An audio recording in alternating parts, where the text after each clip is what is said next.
Hi everybody, it's me, Mr. XStitch. I'm here again, and today I'm going to teach you how to master the dark art of cross stitch.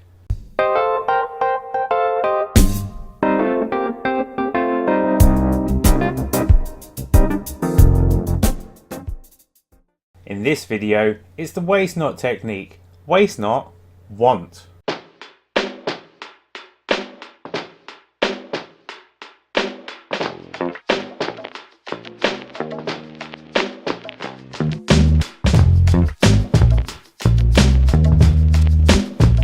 If you've seen my previous video, you'll see how simple the loop technique is as a way of starting cross stitch. And if you're using a single colour, it's a great way to start without any fuss about knots or any of those sorts of things. But there are some times when a loop technique just won't work. For instance, if you're using variegated thread where the colour changes, if you take a single strand of thread and you fold it in half, the colours aren't going to match, and so you're not going to necessarily get the smooth transition between the colours that you might want with your stitching. Similarly, if you're working with a long strand of thread and you've used the loop technique to start, but then you've finished after a few stitches and you snip the thread off, you don't have a loop anymore. So sometimes you'll need an alternative way of starting, and that's where the waist knot technique comes into play. It's really frustrating when you spend 15 hours cross stitching a thing and you realise that you haven't started in the right place, and so you've run out of space. So to avoid that, what we tend to do is start in the centre and work our way outwards, and here's a simple technique for doing so. Basically all you do is you take your piece of fabric, fold it in half and put a crimp in the middle one way, then fold it in half the other way and put a crimp in the middle. Nothing too big and nothing too permanent, just something that shows you roughly where the middle is so that you can start from the centre and work your way out from there. Hashtag best practice. I first got taught this technique when I did a short workshop with the Royal School of Needlework, so I like to think that this is the way the Queen would start her cross stitch. However, secretly I think the Queen starts her cross stitch by going, "Butler, make me a cross stitch." With the waist knot technique, the most important thing is to think about where you're going to put your knot. When you're stitching, you want to make sure that you're stitching in the direction of the knot. Now that's a bit of a complicated way of putting it, but basically if you were going to stitch from left to right, then you'd want to make sure that your knot was on the right hand side, so that as you're stitching you're going to go over the top of it. It will make more sense when you see the video, but just trust me.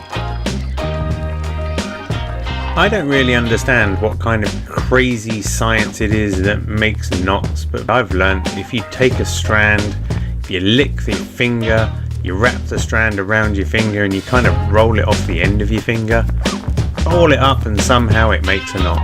I don't know how, it just does. It's just one of them things, you know? The sun goes round the earth, knots are made like this.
And don't forget that you can leave those knots in on the top of your work for as long as you like. You can snip them off immediately once you feel that your thread is held in place, or just leave them to hang around to remind you where you're going.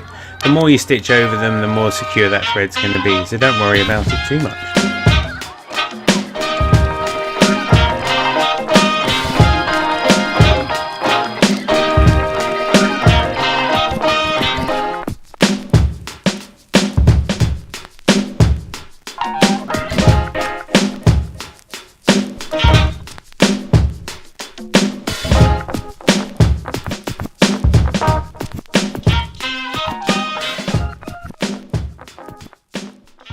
Thanks for taking the time to watch this video. I really hope you enjoyed it. If you did like the video, please feel free to like the video, and hopefully you'll subscribe to the channel as well. I'm Mr. XStitch, I'm the kingpin of contemporary embroidery, and I'm here to change the way you think about needlework. So if you're into that sort of thing, subscribe to the channel and join us for the ride. Thanks very much.